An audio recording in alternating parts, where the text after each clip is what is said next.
Hello everyone, just a quick reminder, you can now support us on Patreon. You can get this show and all our shows a day early, and lots of other goodies by supporting us. If you like what we do, and you want to see us do more, you can find us at patreon.com/StudioOmegaYT. Thanks for your time, guys. Before we get started, I just want to remind everyone that this episode is brought to you by our patrons like Audimus X and Bobby Meow. Thanks for your support, guys. Thank you. 喜べ少年. That's right, rejoice everybody, it's time once again for Let's Talk Fate Grand Order, the only weekly podcast about Fate Grand Order in English that I know of. I am one of your hosts, the Lightning, the Rain Transformed, also known as Omega. With me as always is Thunder. Lucky. And everyone, today, I hope you are enjoying playing Fate Grand Order, also known as learning how to budget for waifus, husbandos, and profit. Just as a quick reminder, we are going to be talking about current and future events for both JP and A. So anyone not wanting spoilers, just go participate in the 4th Holy Grail War. Good luck with that. And today we are once again joined by a special guest, the Voice of Saint Quartz. I feel so withered away. Someone, help! Seize the pain! Yeah, so, last time we took a chisel to him to get some of that delicious quartz out so we could roll for Jolter. And then what happened was, so I found these 7 fragments of Saint Quartz, and I kind of bundled together, and I just threw them at Da Vinci. And they bounced off her left boob, and then this guy came out. Yeah. Hello! So everyone, please welcome the piece of rock that was formerly Voice of Saint Quartz, I guess. Oh god, now he's like Prince. Yeah. The artist formerly known as Voice of Saint Quartz. Anyway, let's ask the question. I'm alive. Everybody's Does that really mean, like, anytime we wondering. talk about him, we're just going to have to hold up a sign of the Saint Quartz? If only this was a visual podcast. Maybe we'll get into that later. Yeah, sometime. Alrighty. Yeah, someday we'll have webcams. Well, that reminds me, I was gonna, as a semi-serious, I was gonna say that at 500 subs, I would do a face reveal and actually stream with my shitty phone camera. But anyway, Handsome enough. while we wait for... I'm still a rock. Yeah. You know? I'm still a rock. While we wait for him to get healthy again, let's ask the question everybody really wants to know. Where the fuck is Ron? Not Lucky's art. So there's a story about this I want to get to. It would normally it'd be on Meme of the Week, but there's already a Meme of the Week, and I don't want to like overshade. I don't want to like lampshade that or whatever the term is. So anyone who knows me in the Discord knows that I talk a lot, like a lot. I complain a lot too, and I complain in whatever channel I'm in. So I got the so just one night I was just thinking about it. I was like, you know what we need? We just need a Lucky Complains channel so I can just vent all day in there. I didn't really think much about it, but the next day I woke up, guess what? There's a Lucky Complains channel, and I'm like, what the fuck is this? Yes, But, it's a special I channel. started using...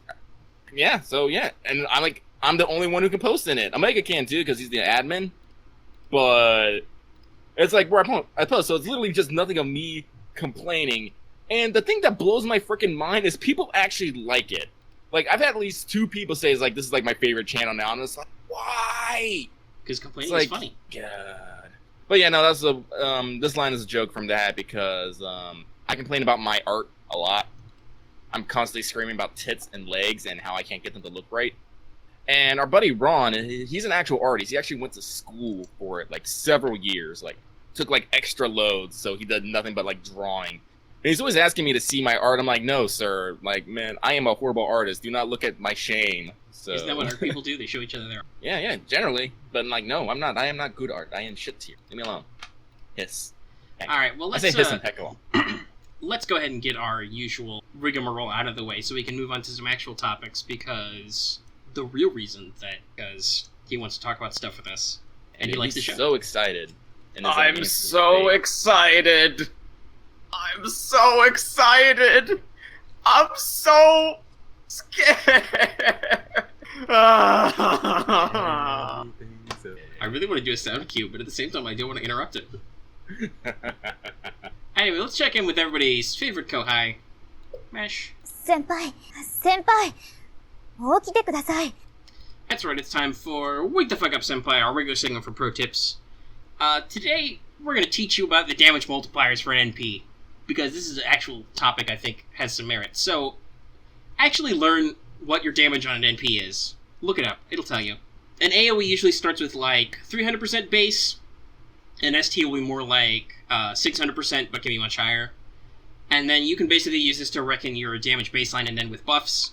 Also, don't forget your bonus damage. With the right bonus multipliers, even lower attack servants can outpace high attack servants with them. And an NP interlude usually adds about as much as a free NP level. So, for instance, a servant without an interlude will go, say, from 300% to 400% at NP level 2, and then your interlude will also usually do, like, 300 to 400% and just tack everything up a level. This actually came up because Gilgamesh is getting his NP interlude as a result of some events we're going to talk about in a second, and it's really good for him, because not only does he go up an NP damage level, he goes from 300% to 400%, he also gets a, 20 or 30% NP strength up first, and then he also has 150% bonus damage versus most servants.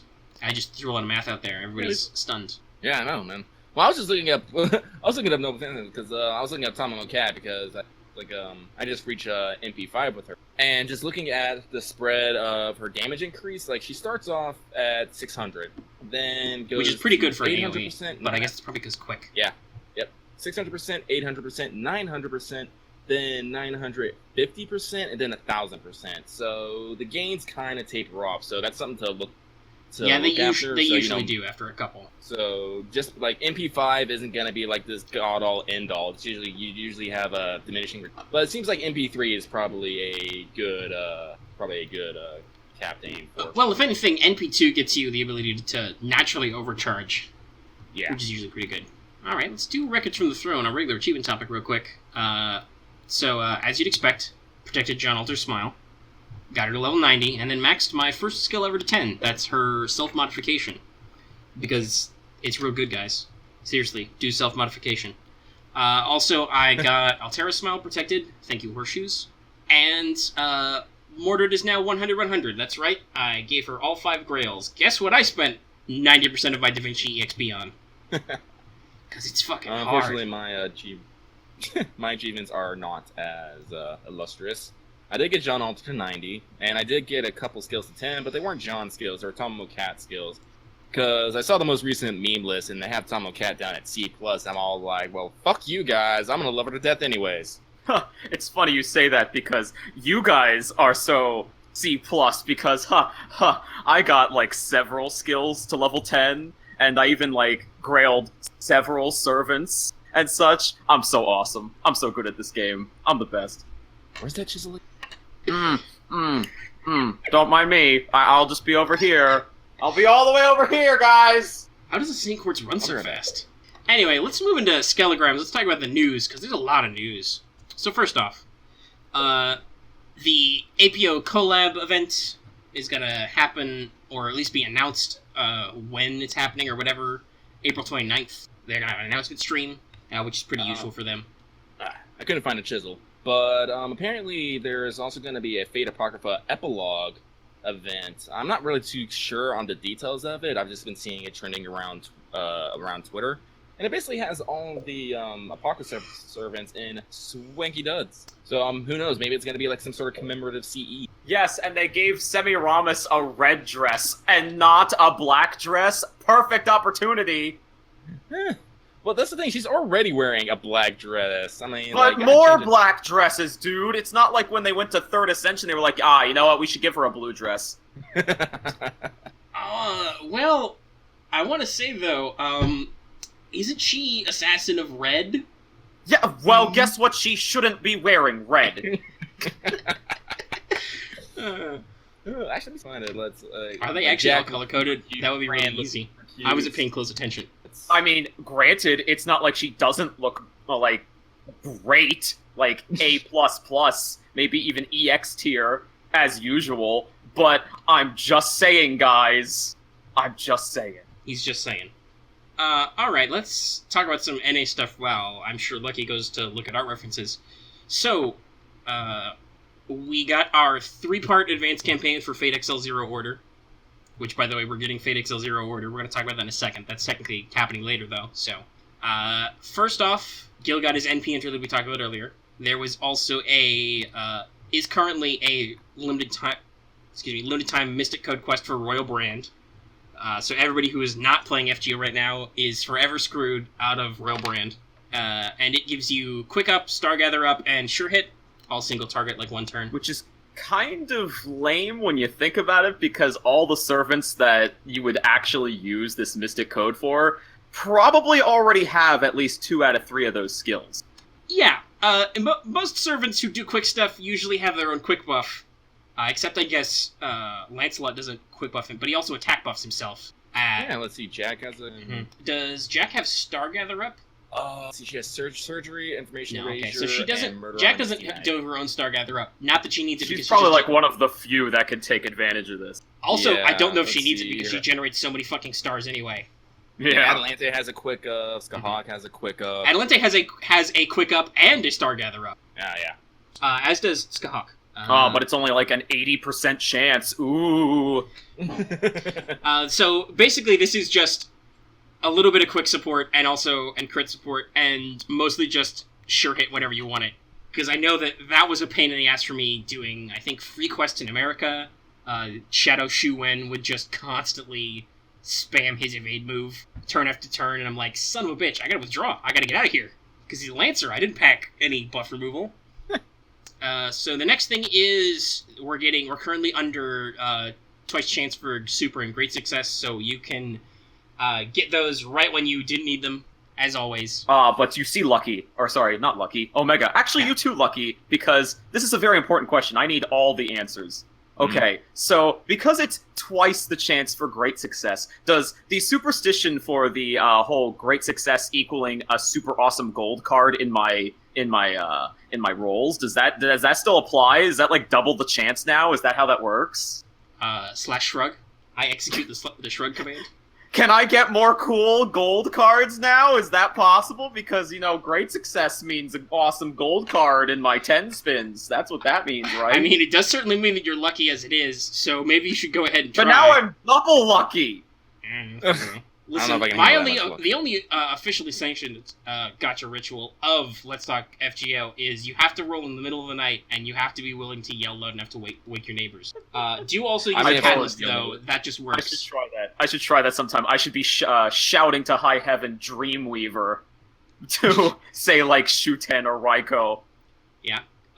when they If you come want to out. do the full ritual, you got to go outside and strip naked and shout loud enough to wake your neighbors in the middle of the night. Oh, have either of you done this? I'm not stripped I've certainly naked, shouted. but I do know for a fact that when Shoots and Doji banners hits, I am getting shit-faced drunk to roll for her. Well, hopefully you'll be naked too. Maybe, I don't know. I'm no golden boy, but I know I got naked for Meve and she didn't show up. Oh, I should've rude. tried that. How Shit. dare her? Well, I didn't have a catalyst, so that's why I didn't roll Maeve. That's my official. That's all. I'll do that. I'll story. do that for the 1 year anniversary. There you go. Wait, so is that for the paid gacha or for Da Vinci? Hey, gotcha. I don't think the Vinci wants my naked body. Oh, it doesn't matter. I don't know about that. That'll You played make this her event. come. I did, but I feel like Da Vinci. She likes her men's more of a work of.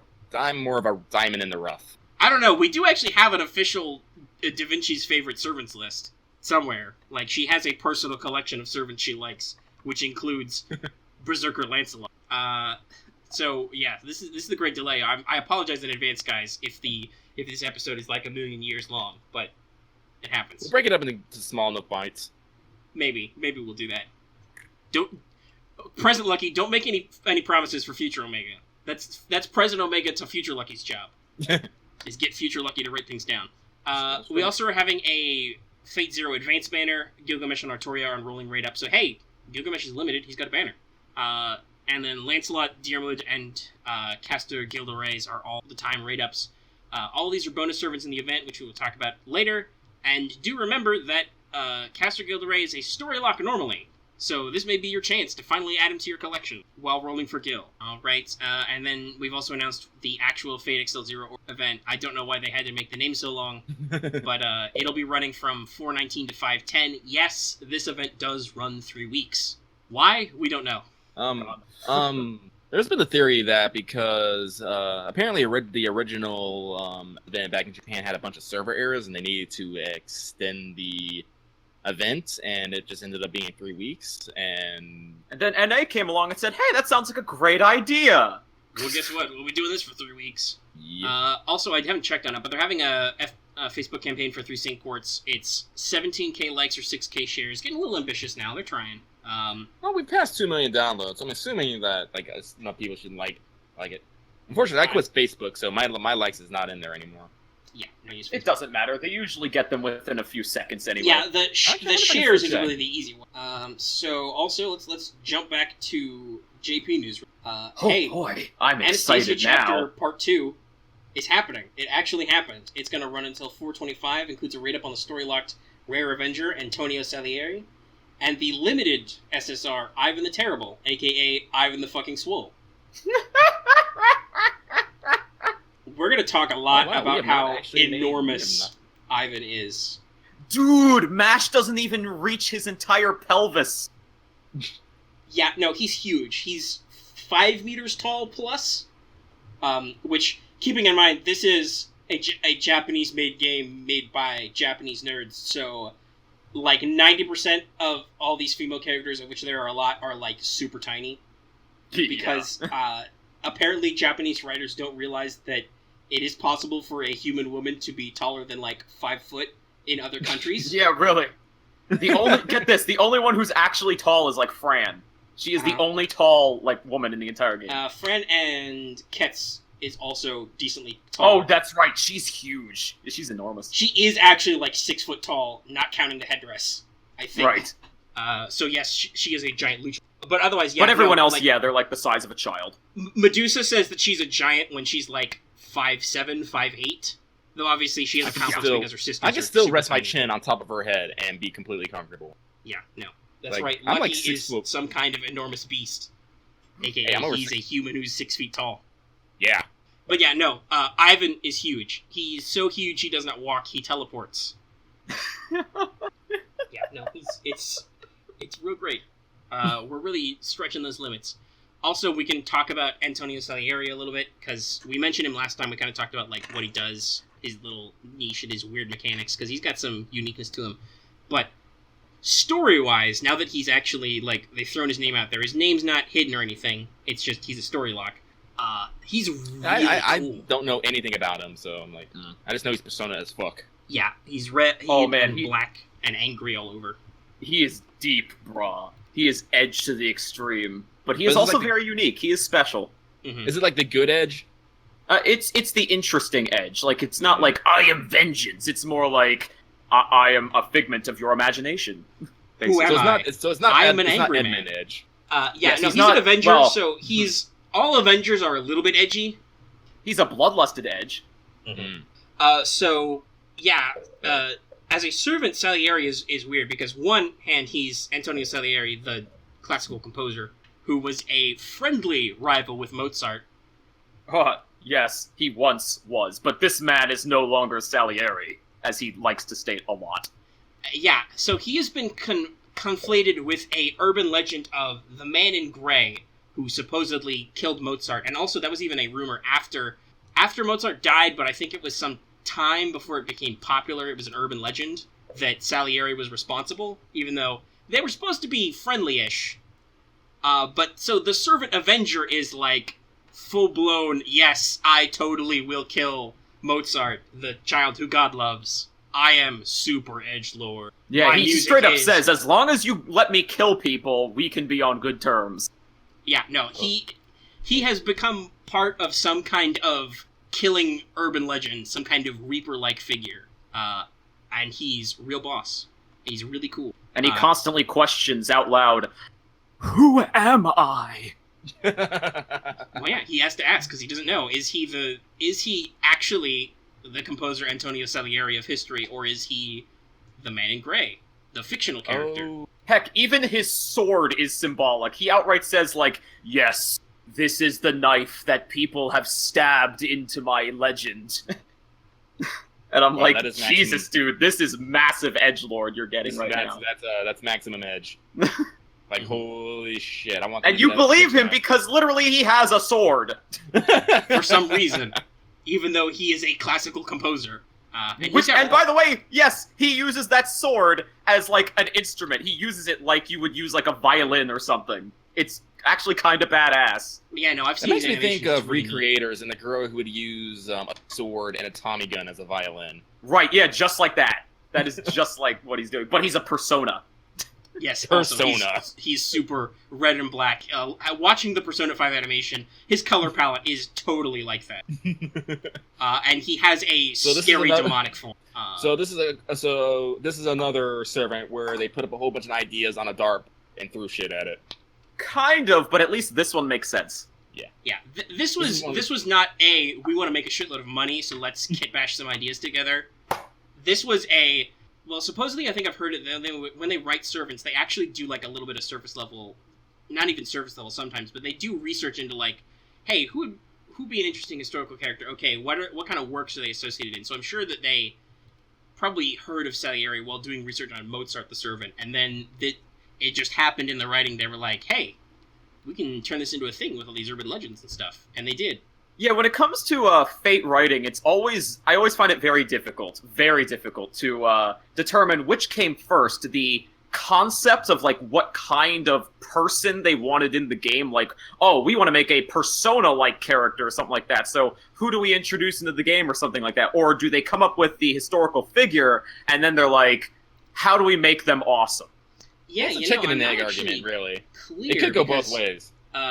Matt mentions that there's both a scenario, like, character writer, and then there's the character designer who does the art. I don't know if they actually ever discuss what order they're in. That is true.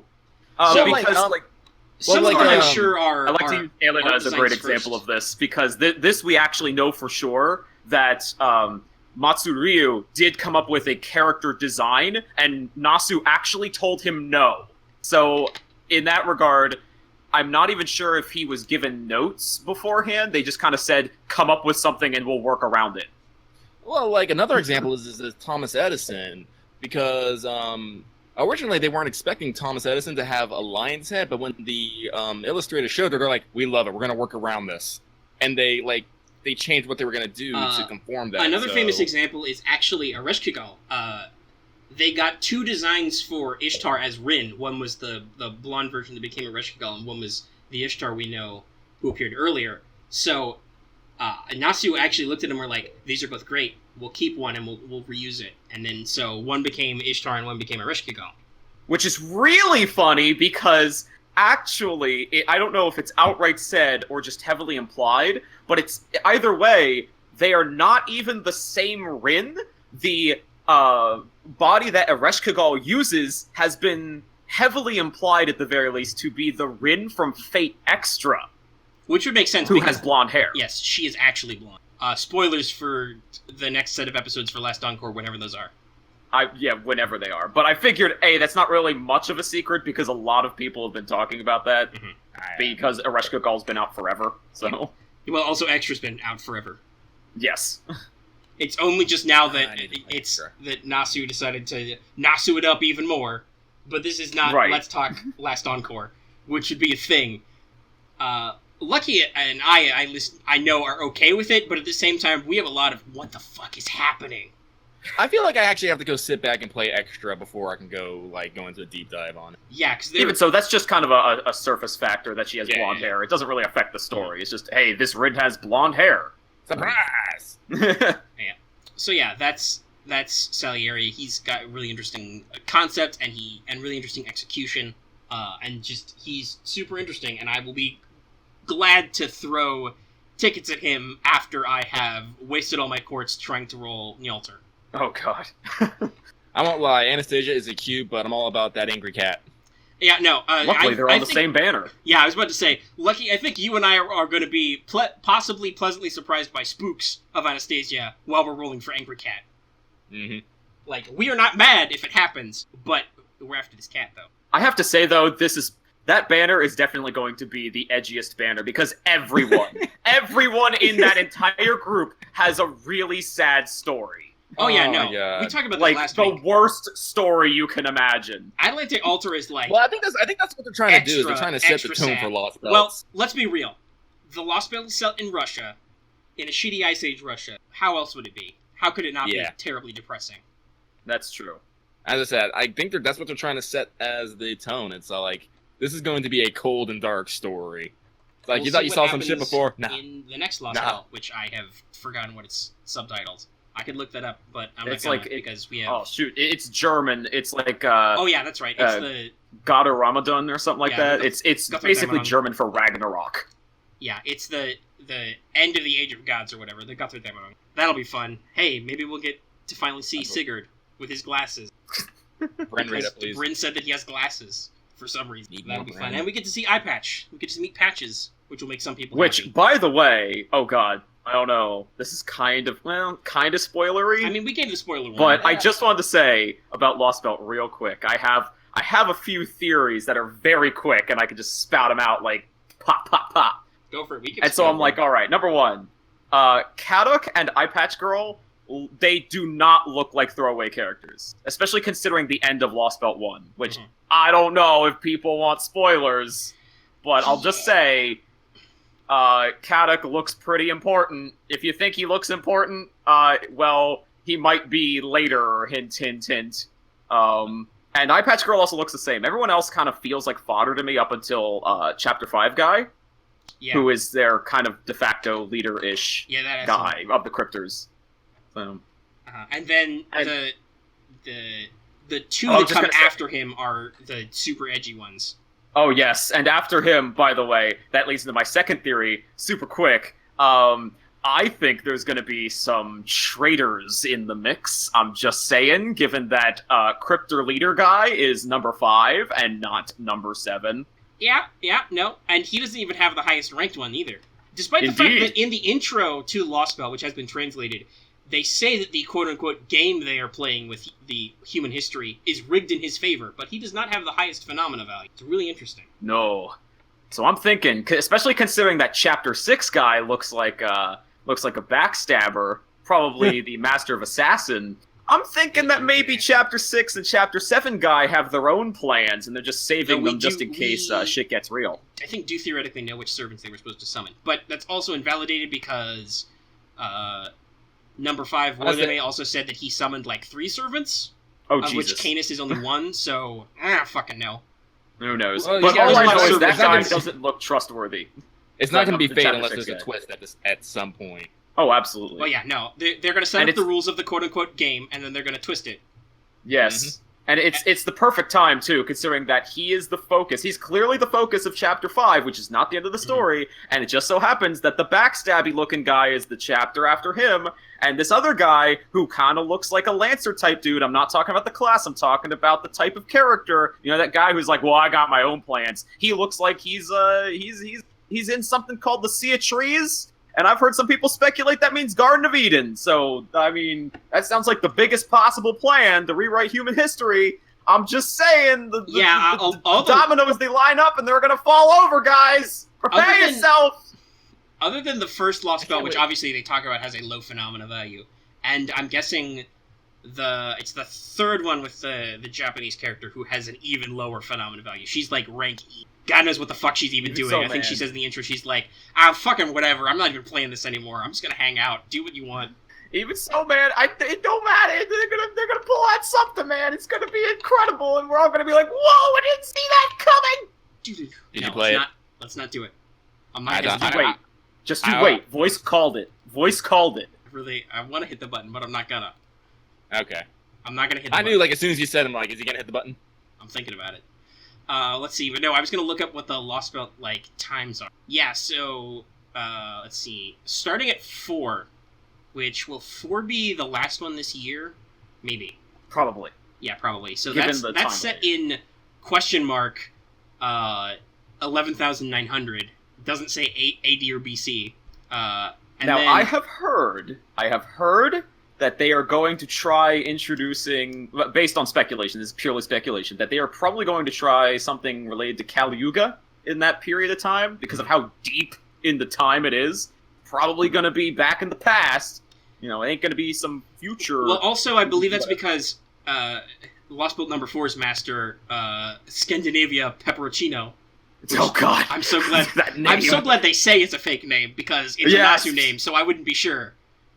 But he supposedly is very knowledgeable about Indian and Hindu things, Yes. so there was a connection drawn there. But no, I'm looking at the last four, but especially last day. So, Wojime has BC 12,000 Interstellar City Mountain. The day Possibly gods are the shut origin down. of Moon Cell?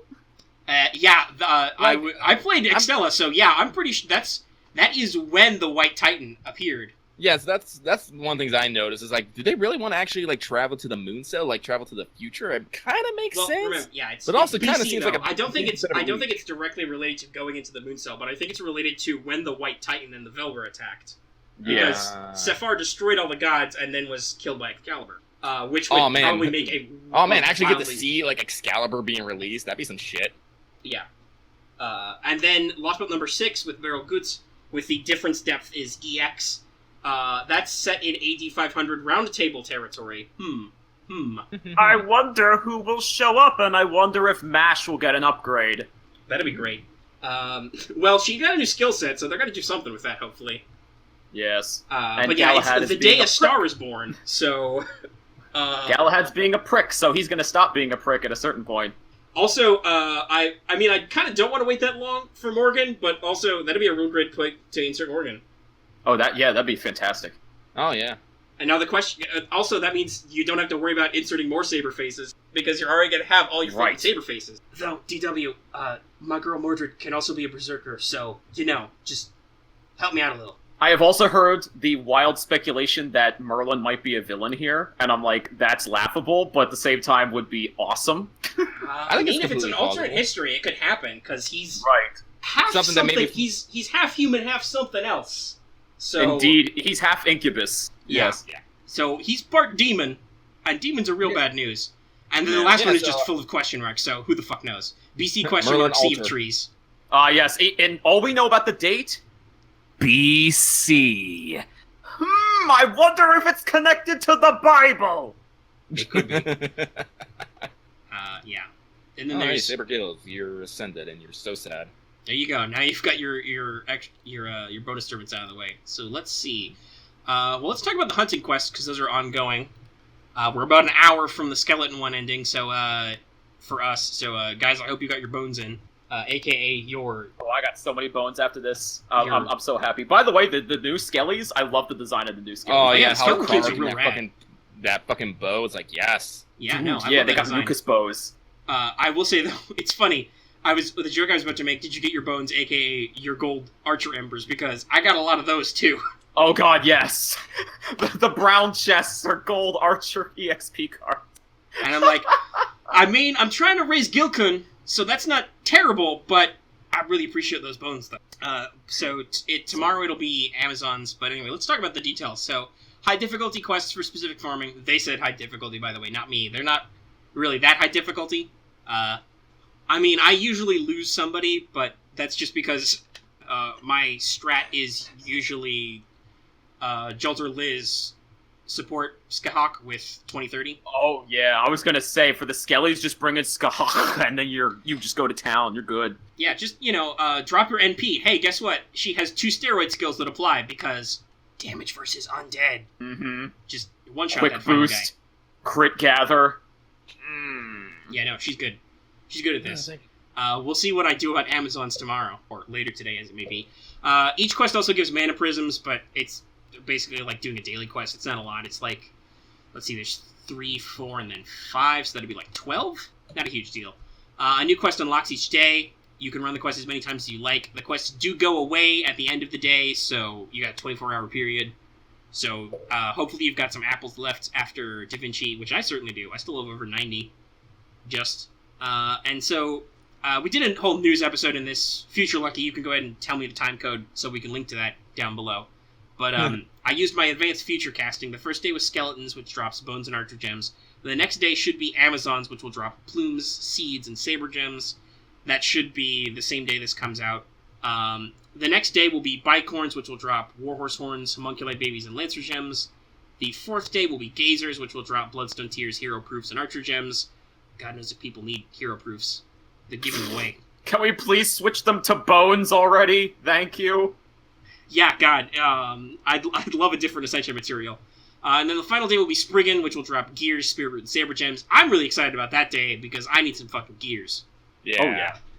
I've got a couple of Not gonna be ascensions happy which are about- held up, including Tesla's final Not gonna ascension. be happy I about cannot fighting protect fucking his smile, Spriggans, but because I want those gears. like, out of all the new enemies, like, the Gaze is the only one that I'm still okay with. The only guy I'll go take drinking. Yeah, Bicorns Yeah, are... the Spriggan is kind of mean.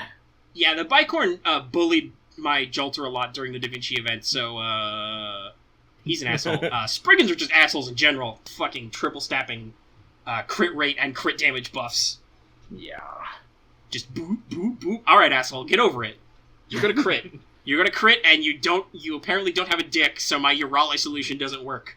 Yeah, that's right.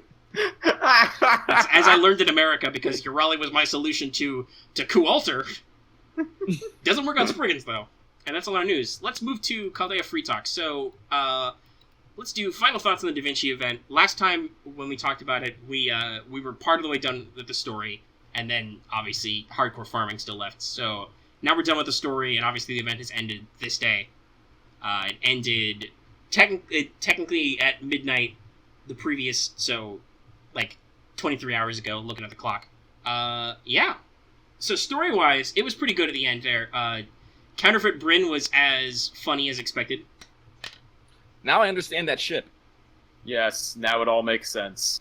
Also, I'm so okay I with realized afterward that Bryn does actually mesh a little well with John Alter, because she can do Hero's Assistant, as it was translated, which heals and crit gather up, which is good, because Avengers don't have a great star weight, but they like crits.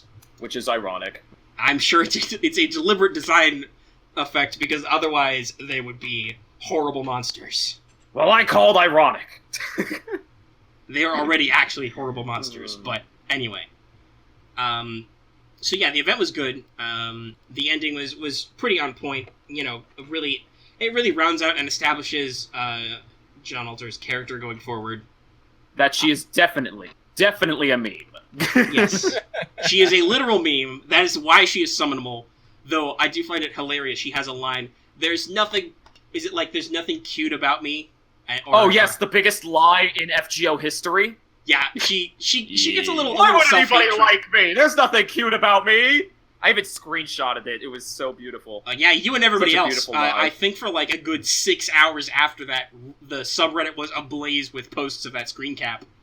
Oh, here it because is. It was wrong. There's nothing lovable about me. I have no charm. I'm a helplessly twisted little girl. All I have is power. So much so you want to throw up. But can you blame me?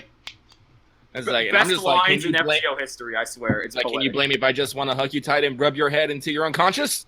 And that's how Lucky got stabbed with flaming stakes. Yes, I did. Good times. That's okay. I don't know, if Command Seals revive our whole team, can they revive us too? God, I hope so. I don't think that's how that works. I like to say I have the skill Romantic Fool, which gives me guts against female enemies. That'd be an interesting buff. Mm-hmm. So, if there's no other thoughts about the actual story of the event, other than that great line, we can talk about how farming went. I put a note here. The final quest, the Louvre, which is you fight against either the reals or fakes from all the previous class-aligned quests in order, including a big boss fight against either a very easy to defeat Jean or a not necessarily as easy to defeat Jean Alter, because she has like 100k more HP and no weaknesses. And she can one-shot berserkers. Any Yeah, she of them. Yeah, Well, she also, hey, guess what? Oh, gee, it's a quest with all of the classes. Who resists all the classes? My Jean. Oh, wait, shit. Now there's an Avenger. Yeah, I have This, to use this my class command triangle tools won't be a triangle for another year, literally. On the other hand, I if gotta you be did honest. happen to roll Jolter, juice her up. She'll take care of regular Jean real good. Yeah, real good. I gotta be honest, I was half asleep when I did this quest, and John Alter really woke me up. Luckily, I didn't have to use any command seals or anything like that. I had to pull my brain right out of my butt just for a few minutes to beat her. Yeah, no, it's a refreshing wake up, because most of them are, I mean, they're annoying, which we're gonna get to, but it's not hard, it's just tedious, because most of them have very manageable HP levels. It's just the AI is dumb. Like, I got double bustered by Waver a couple of times, despite the fact that Waver doesn't have 2 buster cards, thanks AI. He does now. Also, I found it hilarious when you get to the second tier, you get Hector Real or Hector Fake. Teach, who is normally a bronze servant, has 3 attacks, but Waver in the first wave only has 2. And I'm like, game, what the fuck are you doing to me? Like, please, stop. And then, Hey man, if Jean Alter can be a meme, then it only makes sense that her actual boss fight, like the one that's actually good, is going to be a total troll. yeah, it's just fucking with me. Or that I love It's the internet. You're fighting the internet. That's true. There's traps in it. Yeah, I can see it. There's cat girls. There's a pirate. There's weebs. It's true. There's a weebs. There's a couple of infamous spooks.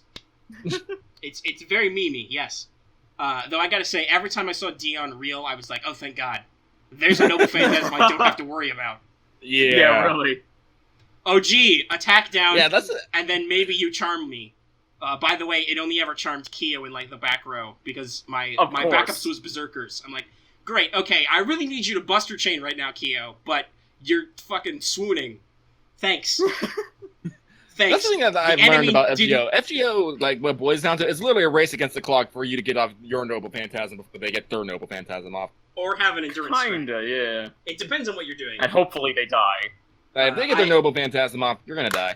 Well, yeah, I remember for the longest time, enemy servants with an AoE Noble Phantasm jet sent. Like, Yes. oh, well, that's going to be a team wipe. Mhm.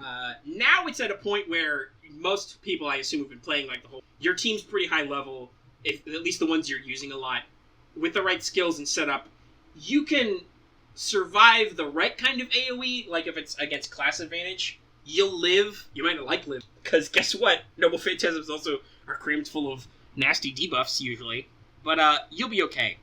Speaking of debuffs, I have finally learned that NP strength down is not terrible. Because Mozart's not terrible. Screw you guys. I think Mozart actually is pretty good. He's a good art support. Ironically, that makes him mesh well with Salieri, who's arts focused. Yeah. I've already seen like some shipping going on Twitter here. People are aware. Stab shipping. Also, guess what? Salieri has a My Room line for Mary, of course. Oh, really? Yes, it's because Mary's brother actually was a patron of Salieri, I believe. He gave him some money. Huh. Which it leads to him having another freak out, like, oh, I think you helped me. Wait, shit, who am I? What am I doing again? Who am I? Suddenly he's a Jackie Chan movie. So I cleared 16, 13 lotto boxes. I cleared 13-14. Lucky only did 6 kicks because he's a filthy casual. I gotta say, I feel pretty good that I did better / matched voice because I know some people in our Discord who were at like 30 and 40 boxes cleared. Yeah, those people are crazy because this event left me so tired afterwards. Oh I my was God. so And exhausted. not even just doing the event, but then you have to unpack the fucking lotto boxes. That's why we keep making that joke about Da Vinci's left boob, because you just have to smash that roll button over and over again. Yes. See, like, that's the thing. It's like when I looked at this event, I'm like, I'm not gonna go completely full hog on this. I'm just gonna exhaust myself. To be fair, Lucky, at least you got everything you needed to. Yeah, I did. Like, I got all the CEs. I didn't like clear out the math and stuff, but I got two drops of Scholars of Chaldea, so like I'm set there and all that. Mhm. So I got everything I needed. Yeah, So I'm I got all happy, and my I got CEs, Jalter, and so then, I'm but then like- mostly I was just rerolling because I'm like, there are shoes and fangs and EXPs in these boxes. I need those. Oh, yes. Like honestly, like all my stuff like mostly went to. I mean, I like fed all my EXPs to getting Jalter up to 90 just so I could. well, also, I mean, I said this. The only reason I was able to get Mordred to 100 in a week was because of the event EXPs. Because holy shit, that takes so much EXP. Like the last couple levels are like millions of EXP points. Yes. Wow. I know. From Grailing Tamamo. Yeah, but no, I got Mordred up there. But Jesus. So yeah, the Ooh, event and was, speaking was- of Mordred, I got to Grail Father! Chichiwe. Chichiwe! Yeah, I promised. Well, Mordred actually, that specifically Alter Lancer Father. I Who literally is said best father. That is best to father. Because to she has my boobs. Father has boobs! phone. Well, that's what the Chichi Father pun Bride is. win. But also, anyway, I actually, it's funny you say that because I swore at my phone while baiting Mordred out, because I had the Noble Phantasm edition of Extella, so I have a little Saint Graph style card of Artoria with Wada Arco's art on it. So I literally baited Mordred out of my phone with it, and I said, I will summon you a father, Mordred. Still haven't done that. Gonna work on it. You can't keep your... Meanwhile, I have too many fathers. Father will not stop coming to me while I have no son to back up. Oh, well, that's gonna I hurt think you. I got You're gonna be That's wanting that son when Camelot comes around. I know! I think it's gonna hilarious. I'm just gonna keep Alter in my lineup the entire And you know what the biggest irony is of Camelot? Is that, oh yes, this whole time you're gonna use Eurile or Orion, one-shot basically everybody, but the father and the son, you can't do that, because they're Nope. technically female. Yep. God damn it! I don't know what I'm gonna do if I have to fight a Mordred. I'll just... And use- honestly, I Maybe? mean... No, just fight Mordred with your Mordred. Oh, and wait, then I don't he know wins who's the the real worst. Mordred. Tesla. Wait. I can use Tesla for this. I got Arjuna, but it's... Yeah, Arjuna's... Other than that means you have an Arjuna. Yeah, I have an Arjuna. I'm just like, Arjuna, yay. Okay, I don't get excited over Arjuna. Nah, I would get excited over Karna, but I mean, yeah. who wouldn't? Karna's great. I know, man, that fluffy-ass bastard. Yeah, It's all Karna's super like, cool. you make good-looking gay look so good. Yeah. Yeah, no. Not to mention, it's always cool to have a servant who's basically Gilgamesh tier in lore. Yeah. Yeah, So- Karna's real boss. I have loved Karna whenever he has appeared. Extella, he appeared obviously in Apocrypha, which came with a bitching fight scene. You can say nothing else if not that. That animation But was Sieg amazing. ruined the entire anime. Omega, that anime is garbage just because of Sieg. Even though, yeah, some of the fight scenes were actually pretty awesome. Oh, But yeah, the animation's really good. I'm looking forward to animation updates. I want Mordred to throw her sword at things and oh punch yes, them. oh yes. Because on the one hand, she doesn't have basic animations because, she kicks and she also does lightning. And I love her extra But neither attack does line. Tamamo, and she got an update out of the blue. Exactly. Yeah, but Tomo's update means she puts her mirrors on her hands and feet and spins around a lot, so... Dude, it's Every amazing. single one of Tamamo's animations, her new ones, are gold. 10 out of 10. Wood wife. Every Yeah, single great. one. So, I'm hoping for a big batch of animation updates with the Apocrypha event, Mordred included. Because, like I said, throw sword. Hey, and if then it helps something her win, why not? I need her to have a sword surfing move. Well, that's for the Mordred who surfs. Ah, yes. Mordred Rider. Who is a really good, I think it's AoE art spam. Mhm. Yeah, AoE art spam. Because she has surfing, which is just writing, but for arts cards. Because they couldn't give her territory creation, I guess? Or she Well, was a yeah, writer, what so they had to territory come does up she with an create? excuse. I mean, come on. I don't know. She creates a territory of Listen, sin. territory creation is meaningless anymore. Everybody's got high levels of territory creation. But hey, it usually makes sense. I know it does. Usually.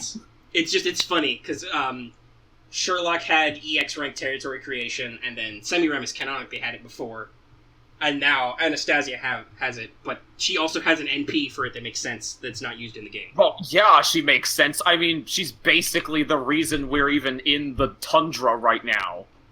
In that story, but yeah, no. We were in Da Vinci Final Thoughts, though we kind of transitioned that to swear upon your grails. So this was an idea I had. I was like, what are people going to grail? And then I was like, wait, we can turn this into a thing. Because before God and Discord, I swore that if I rolled Ishtar and Ereshkigal, I would grail them to 100. that's not a bad motivation. Goal, I did whatever it. you I want to call swore it. it. So I'm hoping that pans out. Like, I'm gonna grail Tomo to 100. And out of spite, I'm thinking about grailing Tomo Cat to 100. Well, you were going to grail her to 90 anyway, so... Yeah, I was. But I'm like, do I want to go the extra step? Do I want to go whole hog and Tomo Cat and be all like, fuck your meme list? Hey, and you know what the best part is? Hmm. JP has like 25 grails, so you'll only be like maybe halfway through by that point. Yeah, and like, of course, I'm gonna grail Tomo Lancer, Summer Wife. And then you'll have enough for Tamamo Assassin whenever she comes out. Yep. Sometime, So, in eventually. the end, Tomomo. All iterations. Though I did say I might, I don't know, obviously now I've sworn to 10 grails, so... And I've already spent 7? Yeah, because I gave Medusa 2, so she's 80, and then I gave Mordred 5, and I have 1 left.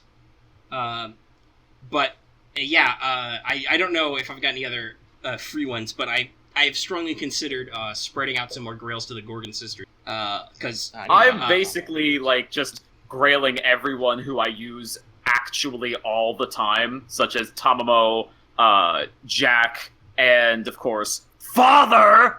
That's also a good metric. I use Father all the time.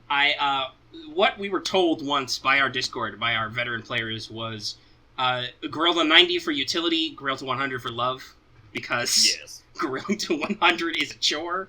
Trust me, I know. Oh yeah. But yeah, no, that's totally valid to just find a couple. I mean, I like Medusa, but also I gave her 2 Grails because I was like, Medusa, you're really cool. I want to use you more. I would like your stats to be just that much slightly higher. And hopefully she gets her 3rd skill soon. Yeah, soon. We'll get into that at the end, but the second strengthening happened during the Fate Zero event anyway, so hopefully they do it anyway. Not just because Medusa finally gets her 3rd skill, but also 3 of the bonus servants are in that strengthen. Gee, that would be really helpful to get their extra skills and stuff when you're actually using them. Yes. Because seriously, when are you going to use those guys otherwise? We'll get into that in a second, but first, let's talk about Ivan the Thunder Emperor. Oh my god. I'm gonna go play I love this man. So, in our usual... I simply love everything about this man. We do a little bit of analysis about brand new servants that come out in JP, because one, we have JP listeners, and also just it's fun. Yes, he's going to run down exactly how OP Ivan is, and warning, he's actually very OP. Yeah, Ivan's real good. As he should be. Well, he's a limited, and he's fucking huge. Seriously. So he's got the size to match. Real fucking swole, and he's got a lot of detail in his sprites. Like, some people have kind of criticized his artwork, but he's a giant mammoth tiger Iceman king guy. He is a man fused with a phantasmal beast. He is 1,500 kilograms of phantasmal man meat. Yeah. And he has an extremely gentle voice. Mm-hmm. He does. He sounds like a dream. He also actually has a very interesting personality. I mean, granted, he puts on this filter for his voice when he's in combat, but in your room, boy, he could soothe you to sleep. I'm not even joking. Oh yeah, he's actually got kind of an interesting personality. I think he's our first double alignment character. He is listed as both lawful evil and chaotic evil, to bring back to the last time Voice was on. And yes, that I can already, like I said, I think I've already said it, it's probably because he's fused with a phantasmal beast, and I mean, going by D&D, a lot of beasts of that nature are usually just straight up listed as chaotic evil. Mm-hmm. So he's not actually chaotic evil, it's just because he's literally part beast. Yeah, because he has he's got a weird, like, mental thing where his personality, he talks about in his profile, the actual Ivan the Terrible has this thing where he would, like, pray to God in the morning, and then he would kill the shit out of people in the evening. Yes. And yes, this is Ivan the Terrible, the historic Russian king. Only not because this is the Lost Belt Ivan, which is why I assume he's a limited servant, which is why he's also a magic beast man. Yes. So, which is awesome. He's pretty cool. He's a quick arts buster writer. He likes that buster. Only got that one quick card. But he does have, like, EX writing, so you'll get a lot of mileage out of that. I don't know if I wrote that down here. So his quick card has 4 hits, so that's pretty good, actually. Yeah, that's real good. His first skill ups his NP gain and cleanses him with debuffs. His second skill generates crit stars per turn and then gives him a noticeable Buster Plus for 3 turns. He has a Innocent Monster Strange or Lost, some variation on Innocent Monster, so they don't have to give it the defense down debuff. And his third skill makes him invincible for 1 turn, decreases the enemy's attack, and then purges all their buffs. He just has a skill, enemy team loses its buffs. What's that, Amakusa? I can't hear you. I'm just over here, making my enemies debuff, no NP. And the cooldown for all these skills are actually not that bad, especially once you get them to level 10. You're talking about 5, 5, and 6. That's pretty good. Yeah, it's real good. So he fixes his NP gain, because he's got okay already, but then also he ups it. He can toughen himself up. He can generate crit stars, which he will then suck up like a vacuum, because he's a writer. And he ups his buster. Hey, guess what?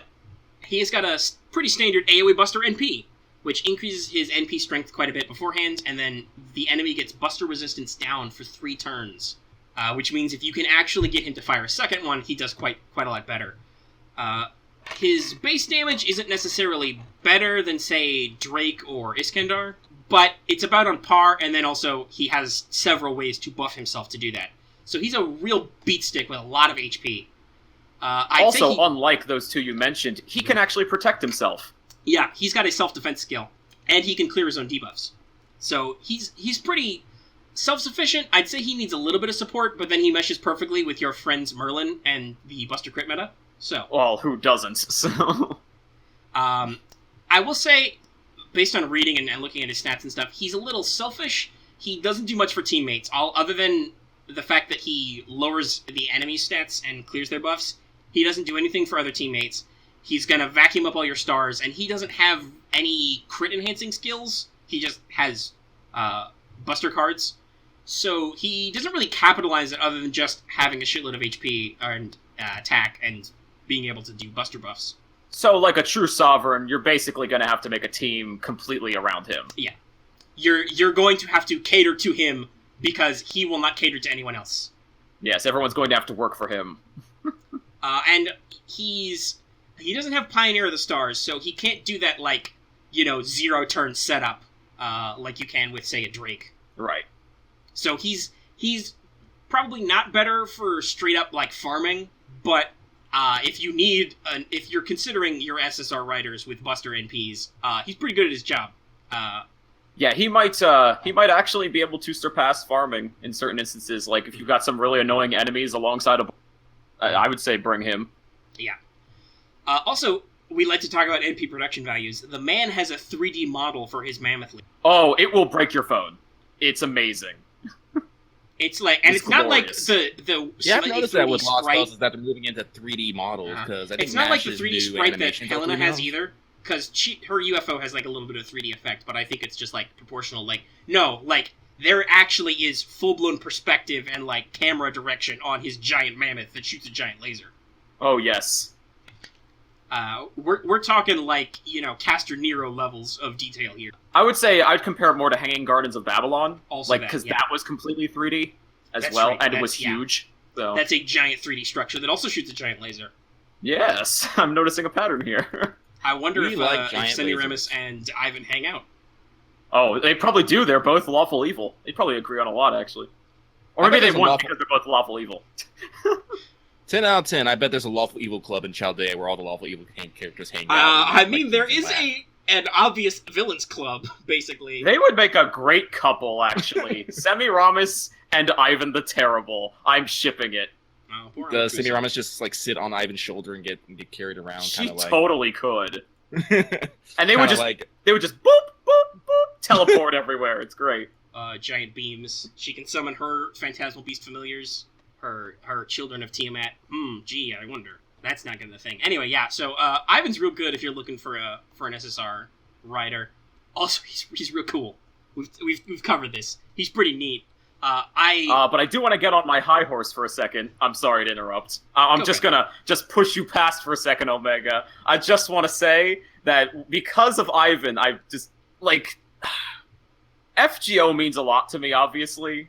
But I just want to say, like, the fact that like there are still characters like this who are definitely like not even husbandos. They're just like these beast men, like kind of like King Hassan, where it's just like this dude looks like he belongs in Dark Souls. But at the same time, I'm super proud of that. I'm so glad actually this super exists. Dark Souls. Yes. Also, in fact, there's Bloodborne, even fan art of it. Guess what? You know those weird Bloodborne-looking dudes that we see in the prologue in this chapter? That's Ivan's other noble phantasm. He summons his I'm weird just Plague Doctor mask guys. Oh yeah, like I don't know. It's hard to convey necessarily in spoken word without like scripting it beforehand. I'm sure I will someday. But Well, I just want to say 2 years from now, Voice, you're gonna do your why you should spend on Ivan video. Oh, it's not even going to be why spend on Ivan. It's going to say, like, why this game is great because Ivan. Because, like, the fact that this dude exists when there were so many banners beforehand. I think the last time I showed up on this podcast, I was like, yeah, there's too many waifu banners. Just one waifu after another waifu after another waifu. And then we get this couple banners, and it's just like, not only are there bros who you, like, most of them you don't even see your face. Like, 2 out of 3, you don't even see their face. Like, with Viche Braun and Ivan. But Ivan, on top of that, he's not a husbando. He is, as I've said, a beast, and yet he is super good. Like, he's not, like, I didn't, like, pull back for him because he's not waifu or husbando necessarily. It's like, no, that he is amazing as a rider, and, like, he's also super awesome. He's the only, I'm pretty sure he's the only limited servant on the banner, too. Yeah. So I'm like, this is kind of incredible, because that means they're gonna save him. And best of all, on Twitter, he was trending at, like, #1. And I'm like, that is amazing to me, that even the fandom is reacting super well to this man, to this beast. And I'm just like, Uncle Ivan or Grandpa? I mean, we already have King Hassan for Gramps. Yeah. So I'd say Uncle Ivan. That works. I think that works. Yeah, no, I super love all of the characters in this first Lost Belt, like the new ones. They're all great. Mm-hmm. And I do not like just because they're all tragic; they're just all great characters. Yeah, they're all very dynamic. But also, you mentioned this, like, he's not bad, Ivan, but also he doesn't necessarily displace any other previous writers in a similar niche. He can do better than them in certain circumstances, but he doesn't. He's not like, oh, gee, well, you even talked about this. You did a video talking about Edmond Dantes, how he was clearly a prototype for Avenger that Jean Alter is clearly a evolution of, and is, strictly speaking, better at that job than he is. You can still do good with Dantes. I still stand by that. But, I mean, hey, I rolled a Jean Alter. I have self-modification at 10. I know. Yeah. She's real fucking good at what she does. So yeah, you're right. He doesn't make anyone obsolete, but he fills his own niche that you could say, you know what, yeah, in particular circumstances, he would be better than, say, Francis or someone like that, so... But he's still super good. Yeah. Like, he's not bad, though, just because he's a different and I've also seen this with Anastasia. She is similar to other, like, AoE Arts 5-star casters, but she doesn't displace them either, but she's not necessarily worse either. She's got her own niche, which is really cool. Right. Also, it's really cool that she's not limited. Oh, yeah, she's not even story-locked. You could just be spooked by her. It's awesome. Which is great, because I want to roll a Da Vinci, but I bet I'm not going to. I have only rolled one limited servant ever. Everybody's like scared because they're like, oh man, now Scheherazade she's not story locked either. Like when she came out in Agartha, oh man, Black Merlin they called her. Now you can be pleasantly spooked by Anastasia instead and be like, oh, she's pretty good. Poor Scheherazade. She has an interesting design, let's say. Some people are not about that, but some people are. I'm about that. Yeah. I go to that milkshake machine. I see that more thick button. I slam it. But her mechanical niche is a little lacking. Yeah, she's actually too specific. Yeah, she's actually looking at the math. She's quite good at what she does. The problem is what she does, very narrow field. Like, yes. I think because Ultra Heroine Z has the Saberface trait, or has the King trait because she's a Saberface, I'm sure you could have kicked lots of ass to Scheherazade in the Saber Wars rerun. Otherwise, what are you going to do with her? It's kind of like with Arthur Prototype, where he's got a third skill that is specifically against massive beast targets. Mm-hmm. AKA the one-screen enemies, Waivers, which is all one enemy. Mm-hmm. But, gee, he's also got a Buster AoE Noble Phantasm. Yeah, AoE. If only he was single target, then it'd make a lot of sense. But, okay, whatever.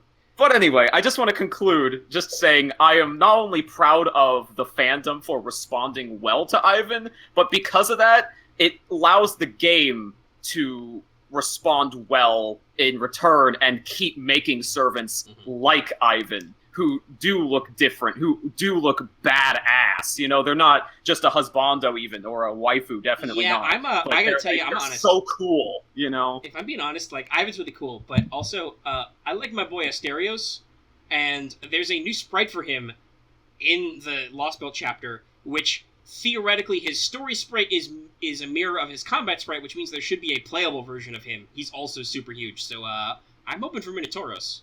Yes. Sometime. Hopefully that they know from the response that'll work out.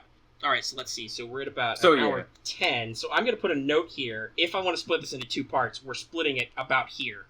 Gotcha. And if I don't want to split it into 2 parts, I don't know. Cell Zero pregame. Yeah. Oh, God. Yeah, the other thing, I know many of you clicked on this because the Voice of Saint Quartz is here, and he's going to be in the title. But also, a bunch of you probably clicked on this because we're going to do the Fate Accel Zero Order pregame, because that's coming up.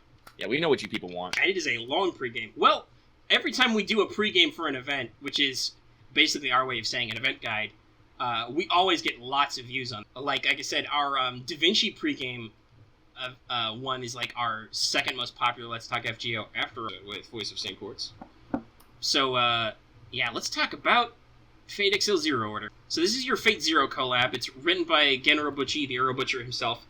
Though, don't fret, apparently it's been reported that Nasu basically heavily encouraged / bullied Gen into writing a happy ending. Because Urobuchi kept trying to write shitty, terrible endings where everybody dies, and Nasu's like, no, stop it. Write a simple ending where good stuff happens. So, yeah, there's going to be a lot of story in this event.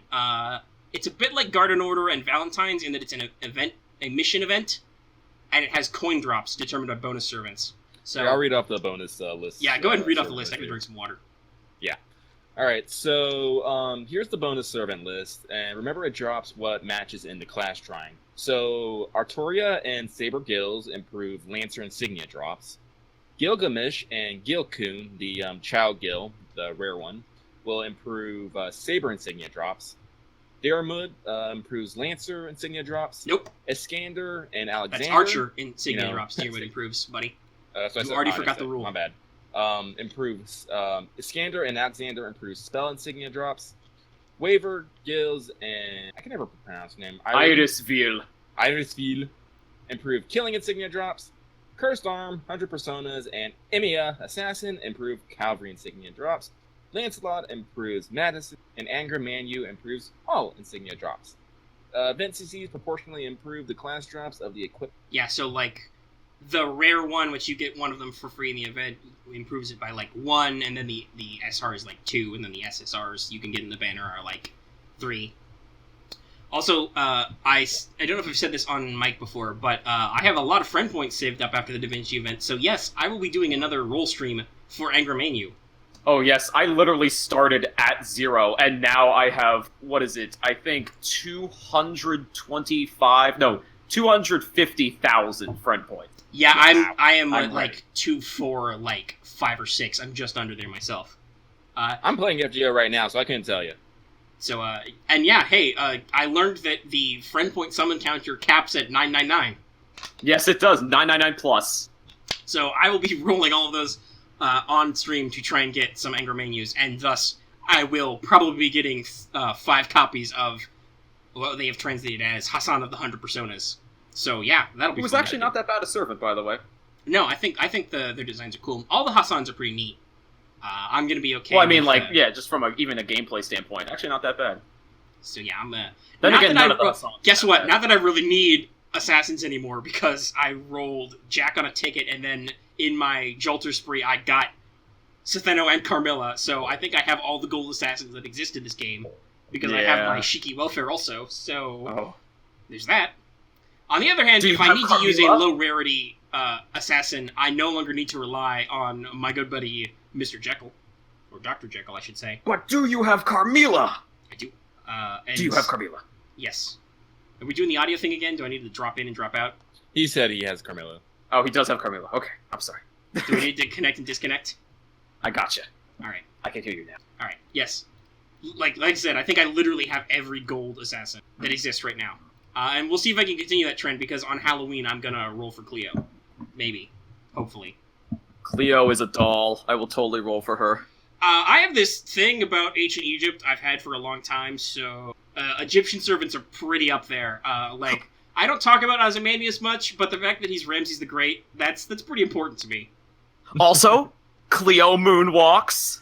Fucking Definitely worth rolling for. Cleo's real cool. Also, if we're talking about Egyptian servants, both Nitocris. Yep. Also, I'm rolling for regular Nitocris. Caster Nitocris is at the top of the meme list right now, so... Nitocris got that booty, son. Yeah. I'm all about that butt. Alright. So yeah, we're talking about our roll moves. But, yeah, let's talk about the story real quick. So there's 18 story acts and then 1 extra act in the main quests. These are unlocked by completing missions. Story quests will be fairly low level. This event was infamously written so that Gen Urobuchi could complete it with just his team of 3 stars in welfares because apparently he did not roll any high rarity servants. So the highest boss levels are like just under 200k HP. And you will get a small amount of quartz, apples, and event items, which are unlocked for free quests. Yes, there are stuff like magical ores and golden treasures and assassin masks. They're basically just items you need to unlock nodes. And yes, it is a map. Oh, okay, cool. So that'll unlock the free quests. The final story quest will give you access to your first copy of the Iris Veal 4-star welfare. Additional copies of Irie and her Ascension items are obtained through bonus quests and free quests of the EX rank, because they're ranked, basically. Most common ally in the story is Waver and a couple of others. So Irie's kind of an interesting story. We've been having some discussions about this on the Discord. She is a dedicated healer, 4-star caster, but strictly speaking, she's inferior to Medea Lily. On the other hand, Medea Lily is a story-locked 4-star, and Irie is a welfare. So, there's that. Looking at it, she's got a good team heal as her NP, but she's got pretty bad NP gain, despite the fact that she's a 3 arts caster. Her second skill does improve her NP gain a little bit, but not great. Her third skill is a single target heal, about on par with somebody like Nightingale's heal, or what Tomo does with Fox Wedding after the skill interlude. Better than Jack's surgery. And then her first skill improves the amount of healing she does, which is kind of an oddball.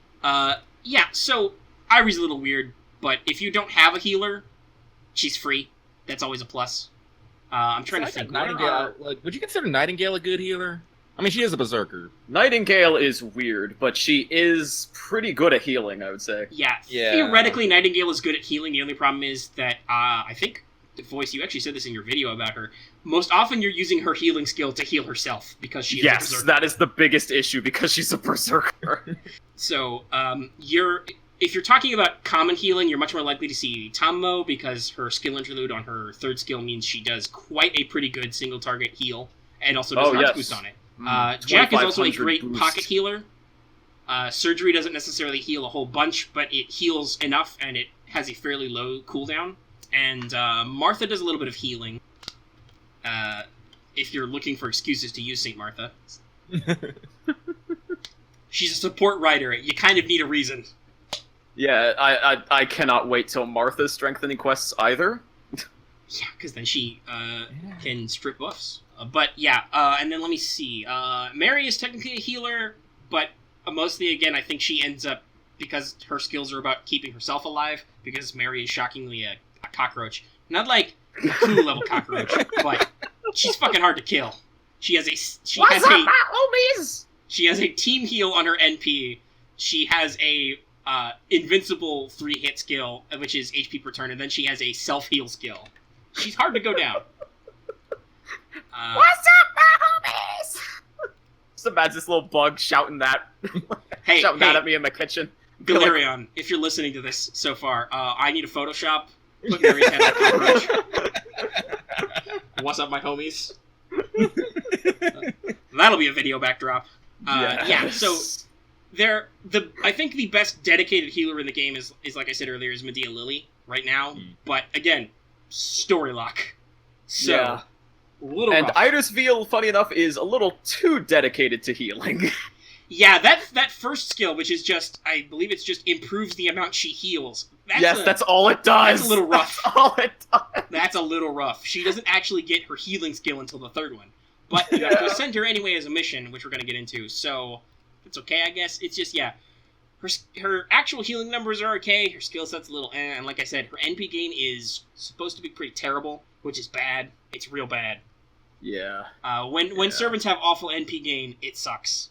So let's see, where was I? Alright, so missions will give you rewards, obviously. You'll get 6 tickets, about 6 Saint Quartz, 1 Grail. Yes, the Grail, there's a Grail in this, and it's from a mission. It's not the actual completing a quest reward, but it's in there. There's about 700 mana prisms. For those of you who need spares after Da Vinci, Jesus. I'm pretty sure I broke 5k, so, hey, Chaldea lunchtime. At me. Come at me, bro. I'm ready. I'm gonna need all the mana prisms I can get for Chaldea lunchtime. Yeah. I caved and I bought me a personal training, but I'm still about over 2,000. This man, he can't hold his mana prisms. I can't. That's it, though. I like collecting things. I'm a hoarder. I always buy tickets and EXPs with prisms, too, so I need a little bit of wiggle room. Anyway, let's see. Where was I? Oh, there are many, many Ascension and skill items. Expect to see bones, gears, I think fangs are in this, dragon scales, all kinds of stuff. Go ahead and look it up. EXP CEs, which is one of the quote-unquote event CEs. Yes, you too can get burrowing worms, and you feed them to other CEs. Oh, God. Yeah. And you know... Seeing the and you know... Euro just maybe not okay. You know there's going to be one asshole who's going to hoard one copy of that CE until Pavarti comes out, just so he can take that dumb fucking screenshot. God! Just like there's assholes who take the screenshots of Saber with the Hill of Camlan CE. Because the people who play this game are also assholes. On the other hand, I'll you keep can a get copy of it, the but it's going in my CE. second archive, and it's staying there forever. Luckily, it's an EXP CE, so you burn them to up CEs, which I really want because I've got a lot of 5-star CEs now that need EXPs. But you will also get one copy of the event CE, Final Destination. No word on Fox only or no items. Old joke. But I fucking love that meme. But yeah, the Final Destination CE is the event CE. It's got Waver and Iskandar on it. It's pretty cool. I don't remember what it does, but I think it's okay. It also gives you, like, extra event drops.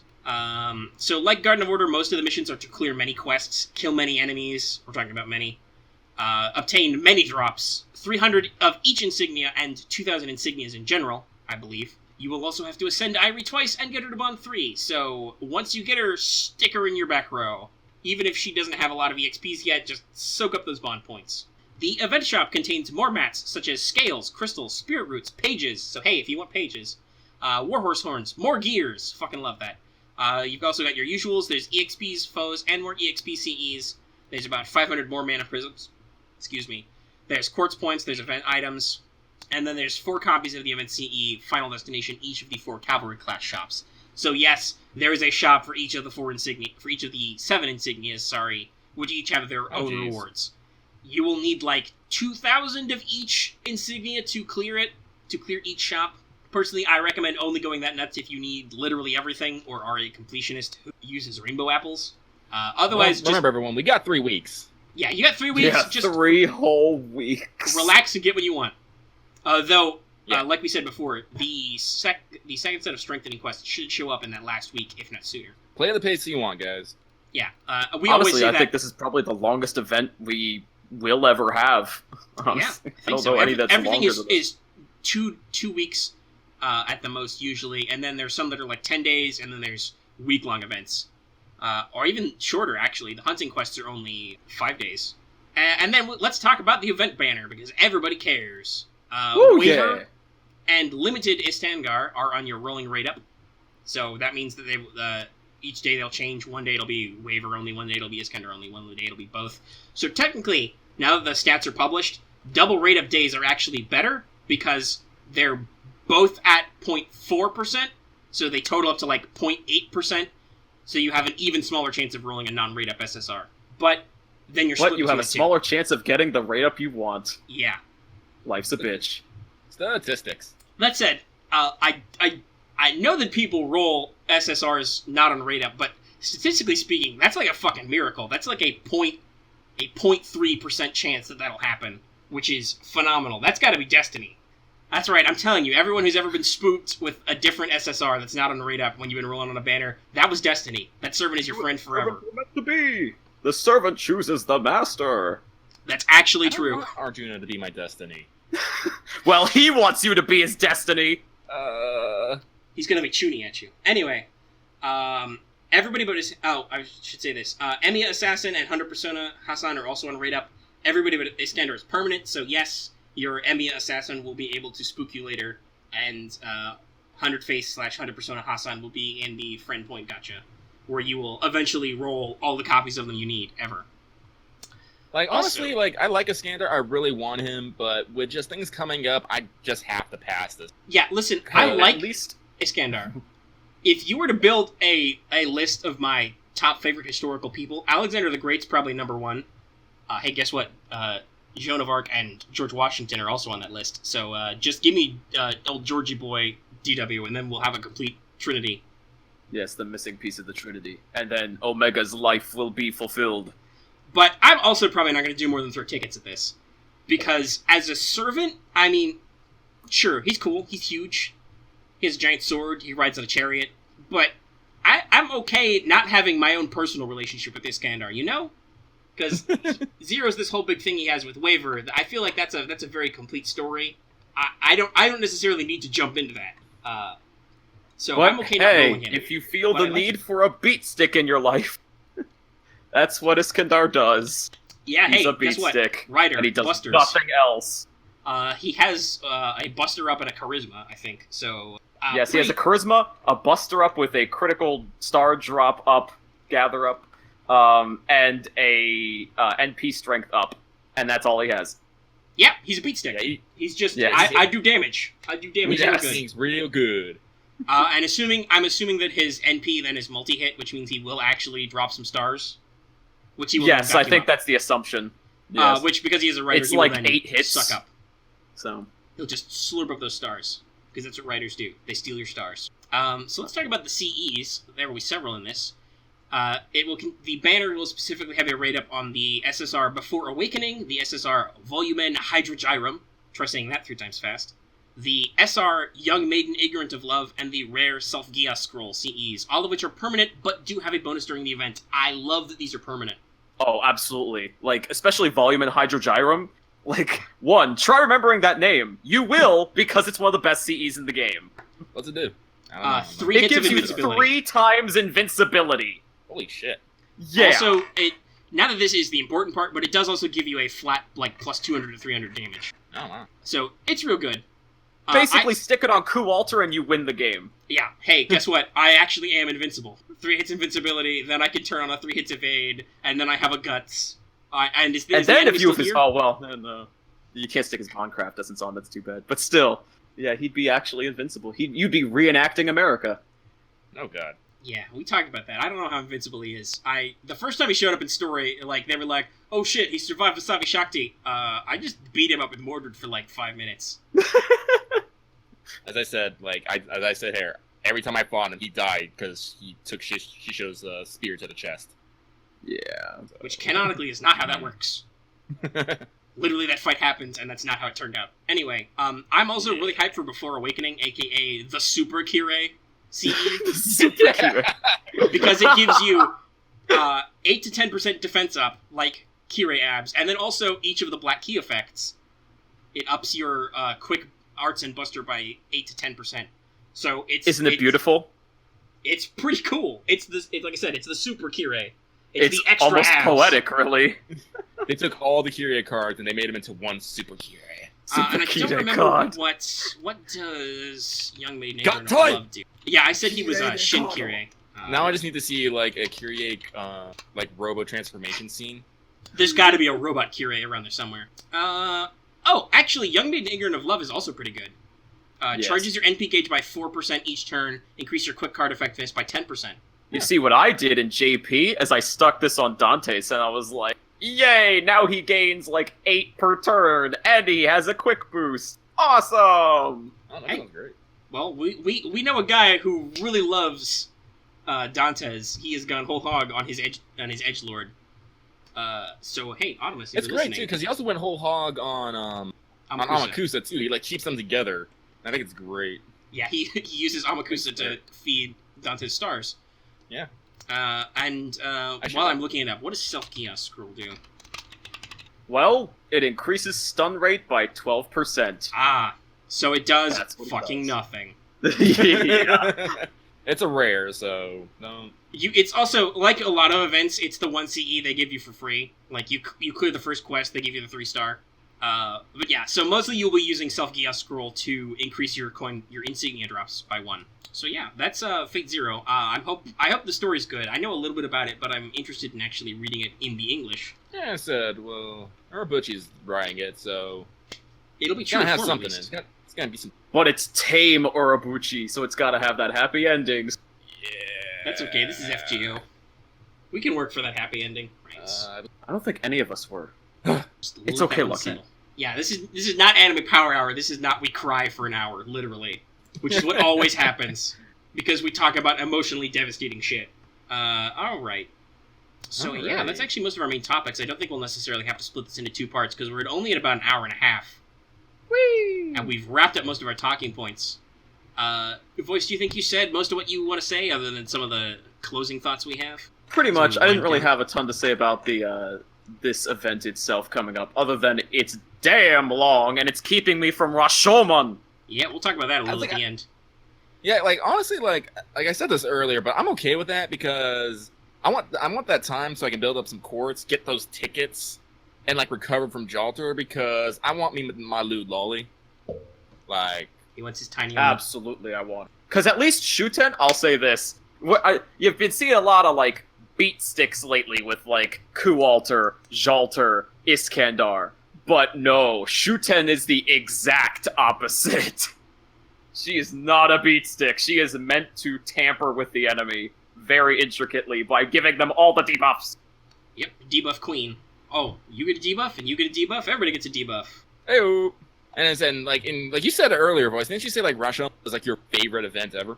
Yes, definitely. You get to beat up Banana Lolly, Oni. That's right, we're gonna bully Ibaraki. That's our move. And she's not even in it yet. You don't. She doesn't show up until Onigashima? Until Onigashima, which is my second favorite event of all time. Because it has Raiko in it.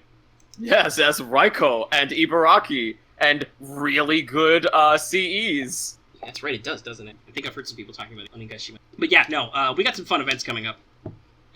If there were there unfun events? Wait, no, that's very true. I did not have fun in Saber Wars. And then after that, then I just have to wait for Halloween, because then my third favorite events are all of them. They're all great. Yeah, Halloween's great. Let's see, the next Halloween should be it's a send-up of classic video game tropes. Oh yes, it is, and it is amazing. And Ibaraki makes a cameo! Well, not even a cameo, she's a major principal character in it. Mm. She shows up again! And she likes chocolate a lot. Yes, the banana only lolly like candy. Also like banana giant lolly. Punching. Literally, it's how you keep her tame. Robin Hood just, like, flicks her treats every once in a while, every time she's... It's just like... Oh, it's so amazing. It's awesome. Yes, so everybody get ready to bully Banana. You will understand why there are so many memes and comics and stuff about that. Because North America's got their shit together for the most part, so... Yes. We're real good at this. Anyway, so, let's see. So, we've talked about bringing back CE and Servant Spotlight in the show, and some people have said they're for it. So, I've got a new method that I want to try out, because... guess what? We can do polls in cards in YouTube videos, and then we can check the results. So, what I'm going to do is, right about now, Future Lucky, make sure to jot this time down, I will insert a card for a poll. It'll be on your screen. You click it. There will be several options, and then whichever option wins will be the Servant or CE Spotlight for the following week. I haven't nailed it down exactly. I'm going to probably discuss with Lucky off-air about the final roster, like, do we want to do, like, 3 or 4, but I'm thinking... we've had requests to do some bronzes, and I've been using him a lot, like, through the event, so I'm thinking Hans will be one of the options.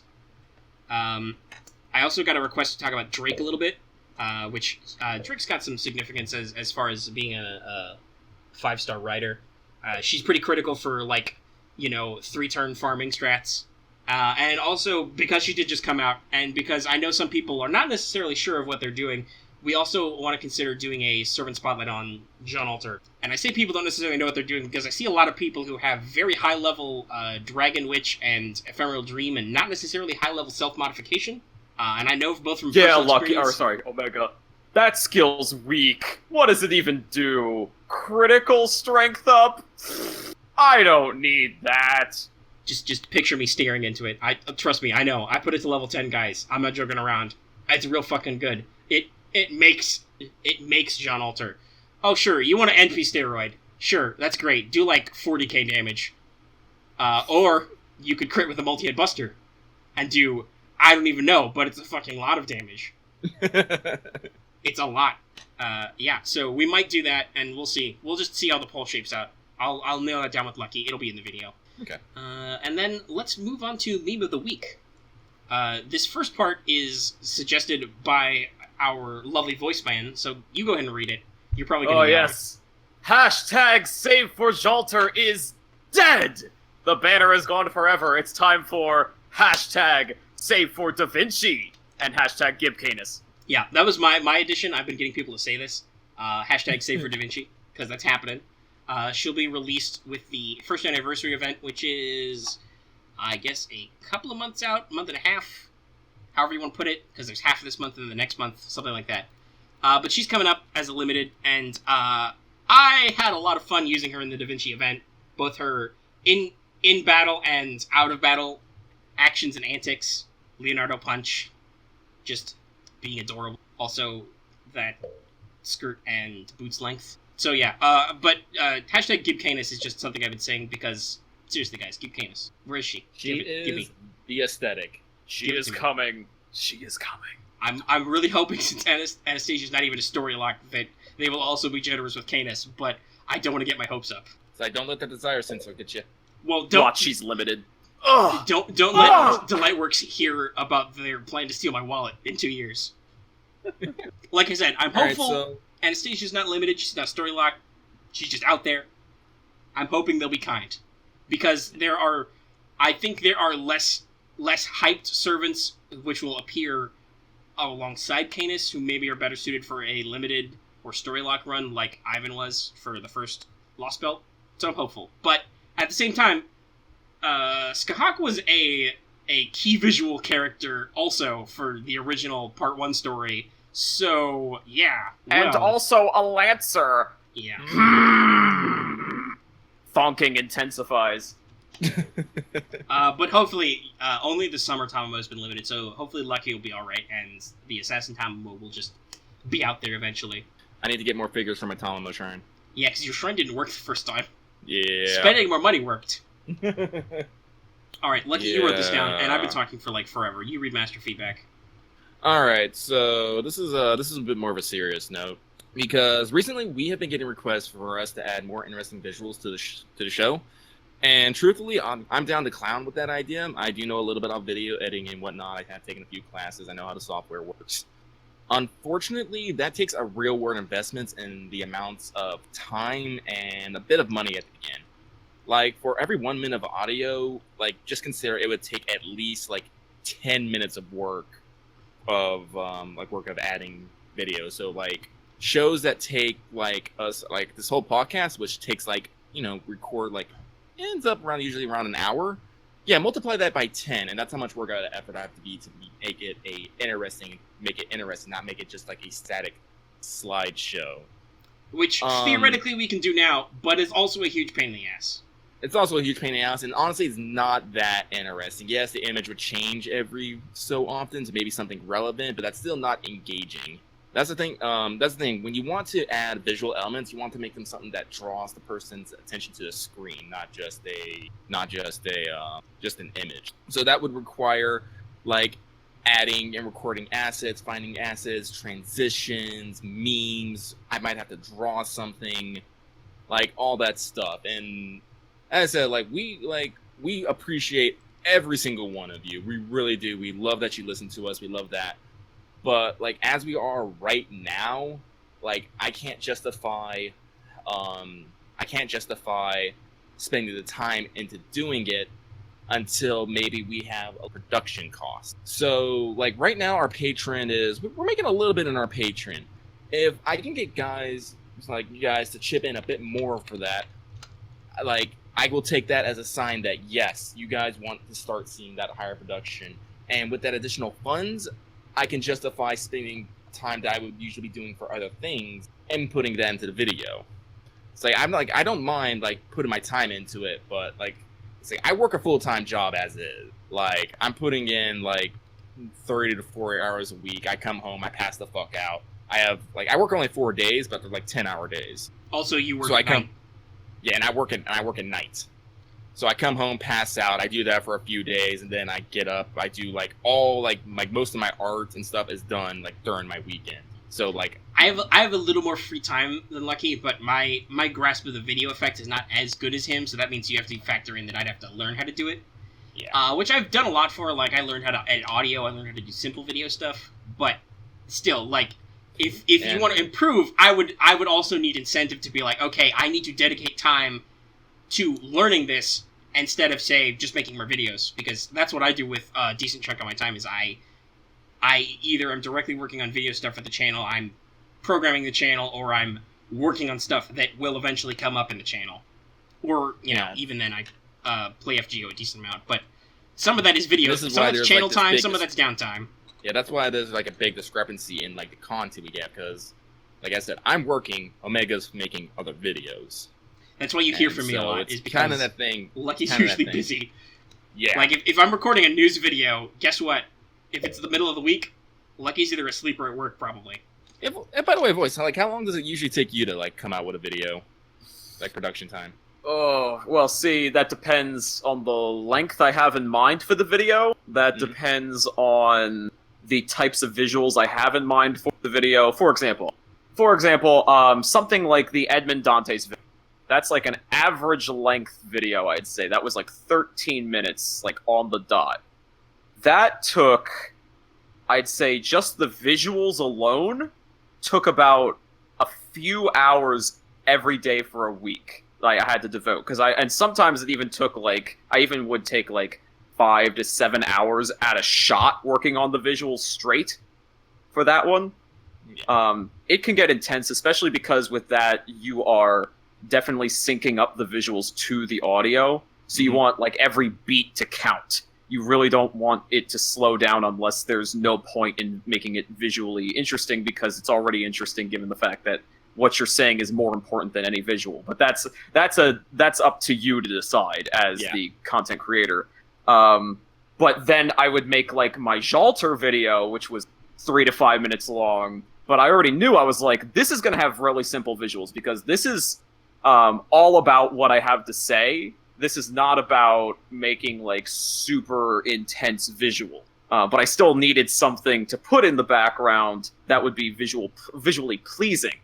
And so, most of the devotion just came to making that nice logo visual with the background that you saw in that video, and that still ended up getting me just as many viewers, because people, I think in that case, you have to judge it based on what people would want to know about, say, that character. In my specific case, what people would want to know about that character, and so they're in this case, it's well, people have been hearing constantly how great Jalter is, how great Jalter is, how great Jalter is, and so this is a video where it's they're gonna just want to hear what I have to say that isn't super positive about Jalter. But it's all about, it's a lot of determining what you think is important, how long it needs to be. In that case, I was extremely to the point, because I'm and I've been cooking up that video for a while, and I was you know what? This doesn't need to be long. This just needs to be extremely in your face, to the point. It doesn't even need to be spiffy looking. It just needs to be direct. So, because especially if a video is short, visuals are not necessarily always mandatory to be intense, I've noticed. Yeah, that's how it is with our newsroom. In Mega usually comes in just a few things. We have a static background, people get to know. Exactly. That's actually a really good parallel, yes. The newsroom segments, that doesn't need to be intense visual, because it's just a shot of news, boom, done. Yeah. But as I said, for us, we talk an hour, talking an hour or even more, if you want something to grab your attention with that. Because honestly, I can see a lot of things I can do with the visuals for this, bringing up the Lost Bet trailers, servant profiles, scrolling stats. There's a lot you can do, but it takes a lot of time to mesh. Also, as another comparison, we do another show, in case you happen to be one of the 11 bajillion people who will jump to this video because Saint Quartz's name is a title. And we also do another show called Anime Power Hour, which is a similar hour. It's literally an hour. We cut ourselves off if we hit 60 minutes, so entirely unlike this show, where we just talk about what we watched in anime that week and kind of recap it.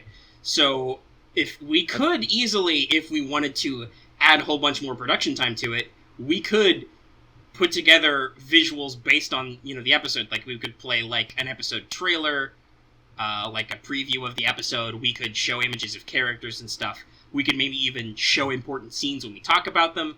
But hey, that's all a shitload more editing, and as much as we do love you, we love all your support, we love your views and your likes and all that shit we always ask about. We do, honestly, love the community. And you, there's you, like one other you guys don't pay us full time. And there's one other part about this. Good video editing software, like decent ones, not cheap. Like everyone's like, oh, you can just go pirate that. And back when I wasn't making money, not when I didn't have a job, I'd be okay with that. But if I'm going to create something, I want to create it through legal means, because if I like we're building a business here. Let's not start by stealing Photoshop and whatever the Adobe video program is these days. Let's not start that. Yeah. Actually, I will share this with you guys. Some of the older versions. Now, I'm not talking super old. I'm talking maybe like CS2. Mm-hmm. Those you can actually get from Adobe's website for free. Oh, okay. They actually give you the code and everything, like the necessary ID you need in order to access. Yeah, they just give it for free, and the software is actually still very good. I might have to look into that. All right, but still, one last lesson, very important. I need to share this, and it's not just with you guys, but anyone. One of the most important lessons I ever learned about making videos was compromise. You have to, here's the thing. You're gonna want to make your video, and you're gonna be like, I want this to be absolutely perfect. I want this to be the best thing ever. I want it to be super intricate, super detailed, super this, like the best thing I could possibly make. But you'll realize you will never get anything done if you keep that attitude with every project you ever make. Because you'll realize, and this was a lesson from somebody who made his own graphic novel. He completed it, but it took him like 13 years to do it because of how intricate he was with the art. And he realized from that, he's like, awesome, I made this one thing. I want to make more things in my lifetime, though. They can't all be 13 years in length. So you have to understand that you need to decide with yourself what is most important to convey in, say, like a video or a piece of art or something like that, and realize, how can I cut corners to make this happen faster while still making it be good? While I can still, where like no one will notice the mistakes, no one will notice like maybe that there was a shortcut here or there, because what I'm conveying is completely accurate to the core of what I want. It's an argument I like to bring up a lot with like working and stuff. It's effectiveness versus efficiency. Right. Also, this is something you should learn about everything creative. Hey, guess what? What you do is not going to be perfect on your first try. If it is perfect, you are some kind of prodigy who is probably making bajillions of dollars already. But creative endeavors take work, and you're right. If you don't want to be here forever, you need to settle on a version of your work that you think is acceptable, not just to yourself, but also to other people. You cannot keep chipping at it away forever. You eventually have to decide, okay, I've built what I want, let's move on, or let's work from here. Exactly. So while effectiveness is incredibly important, I would say efficiency is just as much so. Yeah, because guess what? We're trying to make one of these a week. So, yeah, that's that. I just wanted you guys to touch base. If you guys have thoughts on that, as I said, as with always, let us know. Give us your ideas. Give us your feedback. Like, if you know of any cool, like, editing programs that are cheap. Like, because I remember, actually, like, the Sony Vegas bundle, that was on Humble Bundle once, and I kick myself every day for not picking it up when I had the chance. Like, it was, like, a couple $100 worth of, like, video editing software I could have got for, like, $25. So I'll say this, as here's an interesting tip for those of you who may want to do your own content, because, hey, guess what? I'm not one of those people who am like, I can be the only person in this creative environment doing these types of videos. I'm gonna check Humble Bundle. But you want to know how we record this show? It's download Audacity. It's a free audio recording software. In high enough levels of Windows, you can basically set it to loop your sound card, so it captures sound directly off your computer. I loop my microphone audio through my machine, so it listens to my microphone, and then it hears Discord, which is what we're doing right now. We're in a Discord voice channel, recording audio off the internet, and then I do audio editing to that in Audacity, and I export it, and then I turn it into a video later. It's just free software and lots of years of chipping away at learning how to audio engineer. And yeah, there's your hot pro tip on that.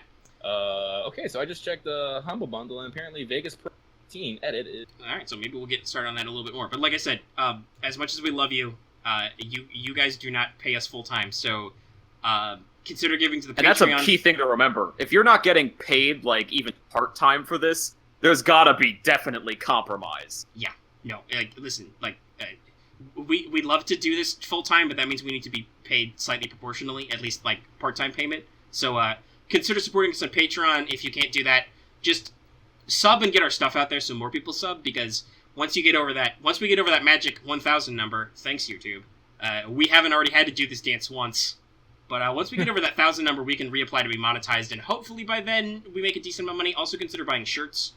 That's a great way to get to us. We have an Astolfo shirt out now that's really cool. Lucky redid the graphics, talking about that having to compromise. He finished a thing and then he came back to it later. We've also got tie-ins for Anime Power Hour, lots of other jokes. Like you can get a shirt with our alignment joke on it that we made based on our last show with Voice. Lucky's busy drawing Tomo right now, but I told him that he should draw a silhouette version of Jean Alter, which has the text, "Vengeance is my catalyst." So hopefully we can... I'm gonna make it eventually, but, like... We'll eventually sell that the thing shirt. about the John Alter is, like, that's gonna be me basically tracing one of the Ascension arts, but fiddling about with it and throwing it on a silhouette. I want to actually make something from scratch first, just so I can feel like I'm not a fucking filthy cheat. Okay, this is business. We're all cheaters. I'm not an unrepentant shill. I just play one on TV. Also, I really want fucking Tamamo with Hambra, and it's been on my... Hey, you got an idea. Alright, so now that we've been at the show, and this is actually going to be almost 2 hours, but who cares? We'll edit a lot of that down. I think there were a lot of pauses, so hopefully it won't be so long. But let's go ahead and zoom out. So next time on Let's Talk Fake Grand Order, we should be hitting our 300 days next week. That'll provide a couple of tickets, apples, foes, and some QP and FP, and also, yeah, there'll be quartz and stuff. Also in the future, so we wanted to maybe do a bigger future casting event, but obviously the show is very packed, as seen by the length that you were staring at on your video and or audio player right now. So just in general, a slight future casting. So the second set of rank up quests should launch a week before the Fate Zero event ends, probably about 5/3, hopefully sooner, but that's, I assume, at the latest there. There should be a Sakata Kintoki banner, which will start a week after FZ ends.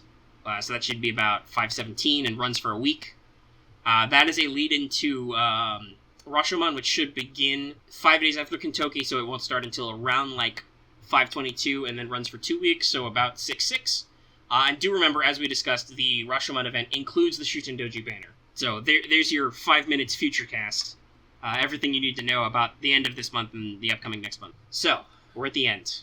I don't know about you guys, but I'm hot, tired, and sweaty, and my voice hurts. Alright guys, so I'm going to say this right now. I'm looking at this. Yeah, apparently this is some badass video editing software. So if we can get our patron over $50, I will buy this, and I'll start fiddling around with it to see what we can do out of it. Hey, we're pretty close to that. So you guys go ahead and look at our Patreon and think about maybe helping us make that leap. Yeah, because I think we're like $44 right now. I think it's like 38-ish. I don't know. Did you look recently? No, I didn't. I don't know. But it's up there, so it's not that far to 50, because basically we split this in half. We really do. So yes, if anything, Lucky only gets slightly less because, one, he has a full-time job already, and just because my OCD has to get rid of the unround numbers somewhere. Yeah. So, so if we make $9.40 on a shirt, I will send Lucky $4.40 and keep the 5 for me. Yeah, I'm okay with that. But we're almost literally 50-50 split. That'll give us over put us over that'll put us over 25 each. Mm-hmm. I'll get this editing software, and if you guys are curious what I'm planning on spending Patreon money on, besides possibly binging on Quartz for a video, because obviously that has some merit too. That gets some visibility. But my next plan is to get a very large portable hard drive so I can start actually playing all my PS4 games, which means I can stream more PS4 games and possibly do more captures of them. It's just I've run out of space on my existing machine, so it's hard to get and play all the games I own without deleting stuff. So I want access to we want to bring you higher production. It's just higher production costs fucking money. Yeah. So speaking of all that, if you like this video, please give it a like. We love likes, and our videos like this have typically done very well in likes. If you have a comment... Yes, likes keep them from chiseling me. Please give this video a like so that they don't chisel me anymore. Yeah, you should tell all your friends about those videos. Please spare me. Please. Also, if you have any comments, leave them in the comment section down below. Comments are also great. I make sure to upvote and favorite any comments I like, which is most of them. Because we like you. Yeah, we like you. Also, if you have questions, we respond to them in the comments. But if you have questions and you want a more direct response, also consider getting our Discord. Lots of fun stuff happens there. We've added some text channels recently, so not only can you watch Lucky Complaints, but we also have a dedicated friend request channel, so you can find people in our community to hang out with on FGO, and also possibly other stuff. And we have lots of channels for lots of things, as needed. Yeah, so there's that. And of course, if you are new here and have not already, please subscribe to this channel. We already talked about how that's a really big deal for subscribes, and it's also one of the best ways to keep track of our content. If you subscribe, don't forget to check the bell for notifications, because that's actually important. And of course, the other way to keep track of us regularly is to support us on Patreon. For as little as $1 a month, you can get this episode in audio-only format early. And lots of other goodies, including Discord integration. At the 5 and up level, you can vote on monthly topic polls, which we have just done. The poll I don't think is closed quite yet, but we've had Lucky pull the tiebreaker. We have decided what our topic it'll be. It'll be for bonus stage, which we'll be recording next week, hopefully. So yeah, you guys actually have input on the process. If you go high enough, you can listen to these live, which nobody has done yet. And you can get a little thank you at the front of the episode. I really did. I know, you advertised, but nobody showed up. Yeah. Anyway, that has been our show. So, any final thoughts, guys? This is usually where Lucky completely fumbles it. Like and subscribe, like and subscribe, like and subscribe, spare me, like and subscribe, spare me. I'm pretty sure I could put that to a hip-hop beat.